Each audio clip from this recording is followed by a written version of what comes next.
Hello everyone, welcome to my kitchen. My name is Michael and today I'm going to share with you how to debone a chicken thigh. So you can definitely get your chicken thighs without the bones in them, but you'll pay a lot more for them than if you already can do it at home. So I'm going to show you today how to do that. So I've taken my chicken thighs here that I've got, and these have the skin on them, and I'm going to take a sharp knife and we're going to look at the chicken itself and examine it. We can see that the bone is running this way with it right here. So you're going to take your sharp knife and you're just going to kind of run it down the center of it, and you can pull it apart like this, and there's a natural fat line here that we can see where this is at. So I'm just going to kind of give this a little cut through till I get down to the bone.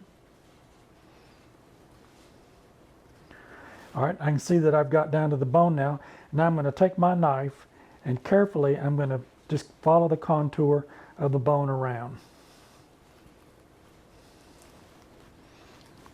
I'm going to give it a turn around and work on the other side and do the same thing on the other side. Just kind of follow the bone around. You just take your knife in small motions there and you can get under the skin, under the meat of the bone.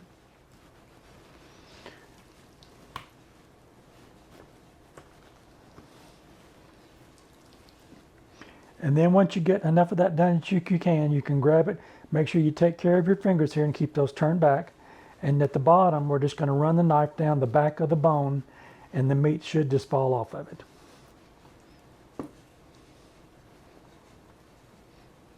And if you hadn't got all of it cut off, you can definitely take that knife and just continue to cut around it until you get all of it cut away.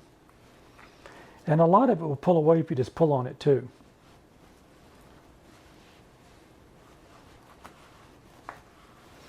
There you go. You've got your bone out of your chicken, and you've got a nice chicken thigh here that's been deboned. Do not throw the bone away because we're going to save these. You can put them in the fridge until you get enough of them, and this is going to be the base for your chicken stock. So definitely save the bones, even on a whole chicken. If you cut off the meat around the whole chicken, save the bones, use those for your chicken stock, and I'll show you in the future how that's made. You can save yourself a lot of money if you buy these and do it at home. I hope this has inspired you to try to debone chicken. It's really easy to do. Save yourself some money. And if you like this content, maybe you might consider giving me a thumbs up. I would really appreciate it. And check out one of these other two videos over here on this side, and you might find something else you like. Don't forget to like, share, and subscribe, and I'll see you in my next video. Let me know in the comment section if it's something that you do or if you're going to start doing it today. I'd love to hear from you. Bye-bye now.